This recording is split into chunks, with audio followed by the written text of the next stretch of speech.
Daryl Morey out as president of basketball operations for the Philadelphia 76ers, who are fresh off that sweep in the Eastern Conference semis. Certainly it felt like everything was on the table entering this playoffs, the exit of the Sixers season after they got swept by the Knicks, and it sounds like looking for a fresh start. There's not a lot of hope in Philadelphia. There's a lot of ifs and maybes, and those ifs and maybes only amounted to a Game 7 win and an impressive comeback over the Boston Celtics.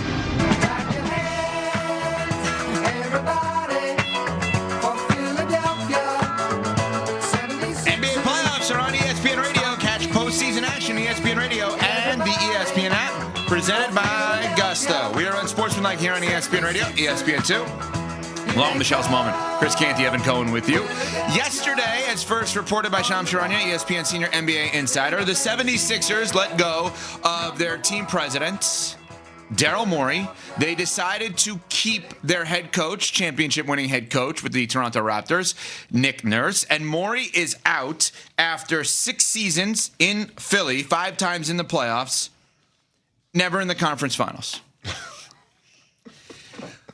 Your reactions? He's pretty good at the winning thing. I'm pretty good at the winning thing. Does he mean helping other teams win and go on deep playoff runs? Unbelievable. That soundbite, I think, is from 97.5 The Fanatic in Philadelphia when he did an interview and we played the sound.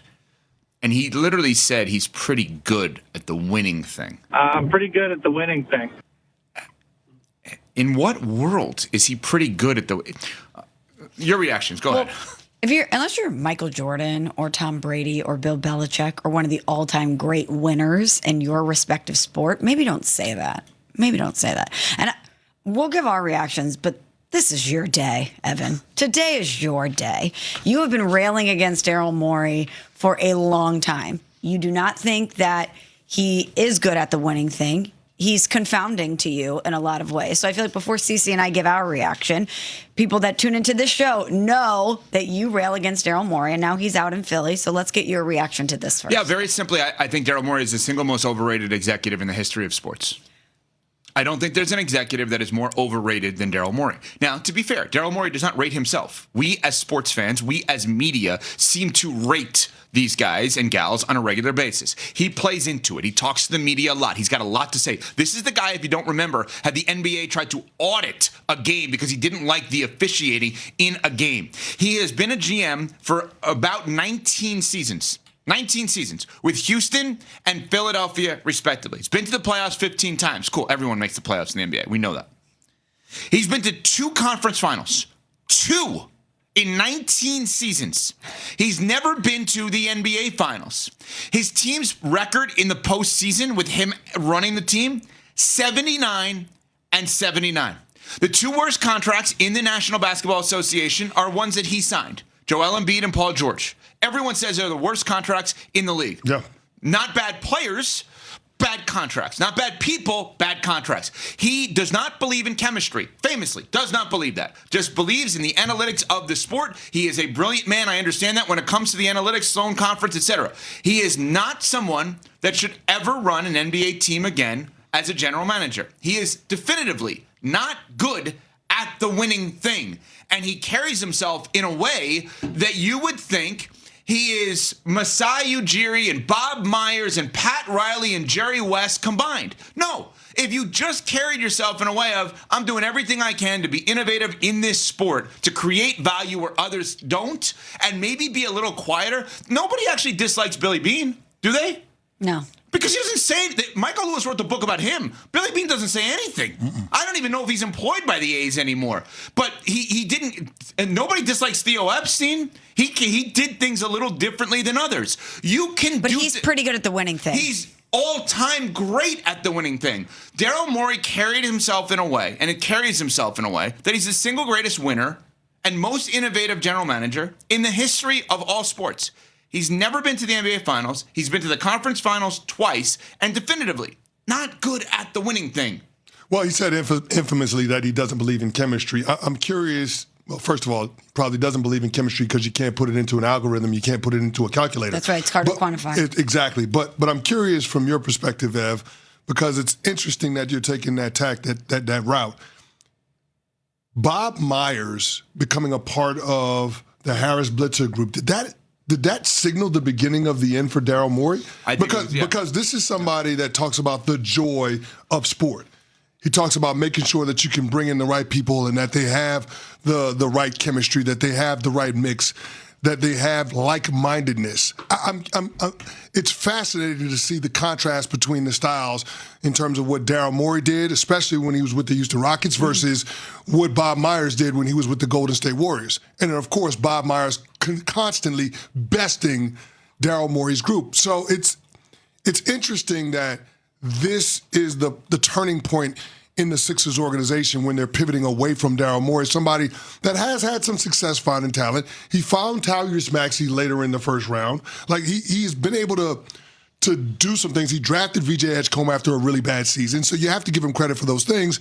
But what detracts from it are the sound bites and then some of the miscues that he's had with the contracts with Paul George and Joel Embiid, but then also trading away Jared McCain at the trade deadline. And look at what he's doing with the Oklahoma City Thunder. All of those things are data points for the ownership and clearly show that there is a need to move in a different direction. It's just fascinating that a guy that doesn't believe in chemistry, in fact, works for a guy that won 4 titles with chemistry. But if you're Philly, aren't you pumped this morning? Because that's the guy that's leading the charge now. That's the guy who's stepping in to Daryl Morey's space and is going to lead the search and run the operation in the meantime. You know who's good at the winning thing? Bob Myers. As you said, architect of the Warriors, 4-time champion. He's going to come in there and he's going to know exactly what to do and most importantly, who to put in charge of this that reflects what he knows about the winning thing. So I hate that he's not going to run it himself. Me too. Well, but he's going to run the operation to find the person to run it and then clearly be available for that person. My guesstimation, and this is total speculation and guesstimation, that I think what you're going to see is daily communication or regular communication with the new guy, where I can't imagine that was the case with the old guy, right? In that specific. I can't imagine Morey's calling Bob Myers on a regular basis. But I want to point out about saying it, right? The idea of speaking it out loud. You said some of the sound bites did him in. Trading McCain is one thing.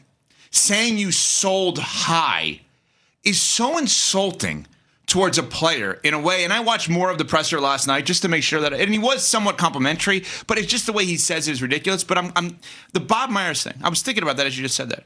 Bob Myers actually goes out of his way to say how little he had to do with the Warriors. No doubt.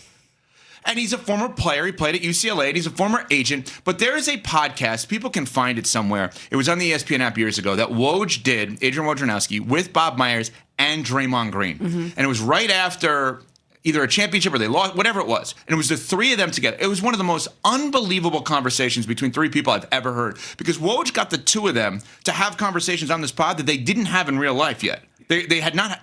And all it was Bob Myers saying, Draymond, like, I don't do anything. I'm here to help you guys do everything. I'm not involved in this. I have the easier job. Bob Myers is so selfless in the way he approaches it. Go watch his Harvard speech that he gave about Andre Iguodala, hint, about Andre Iguodala, right? And how much the selfless role of what he did for the team. Bob Myers is, to your point, CC, about it's interesting that that's who they went after, is the exact opposite of Daryl Morey. Yes. And so, yeah, it was the beginning of the end, because I don't understand how Daryl Morey can run a basketball team as a general manager. I don't understand it. Could he work in the league office? Absolutely. Can you hire him? Of course. To run a team? No. Definitively. 19 years as a general manager and never has been to the finals and 2 conference finals, and players consistently ask out when he's the general manager. Everyone talks about, he capitalizes on other players asking out and he gets them. Yeah, they ask out once he gets there. He also famously said that James Harden was a better offensive player than Michael Jordan.